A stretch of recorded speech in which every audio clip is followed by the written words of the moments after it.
नमस्कार. सुषमाज recipes and blogs या चॅनलवरती तुमचं स्वागत आहे. तर आज मी तुम्हाला हलवा मच्छी फ्राय करून दाखवते. तर त्यासाठी इथे मी आलं, लसूण, मिरची, कोथिंबीरीचं वाटण घेतलं. त्यामध्ये आमचा आगरी मसाला घातला आणि आज ना मी मस्त मला हलवा मोठा मिळाला होता, तर मी डोक्याचं कालवण केलं आणि मच्छी ही फ्राय करायला घेतली तुकड्या. तर आगरी मसाला घातला, हळद घातली, चवीप्रमाणे मीठ घातलं आणि त्यामध्ये मी लिंबू पिळलेला आहे. तर तुम्ही इथे चिंचेचा कोळ पण वापरू शकता किंवा कोकमचा आगळ पण घेऊ शकता. पण लिंबू पिळल्यावर तुकड्या आहे ना मस्त कुरकुरीत होतात, फ्राय केल्यानंतर चांगल्या होतात जरा.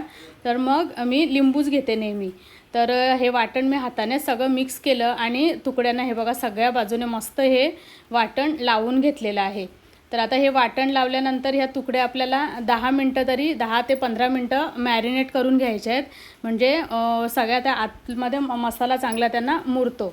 तर ह्या 10 मिनटं मॅरिनेट केल्यानंतर ह्या तुकड्या मी फ्राय करायला घेणार आहे.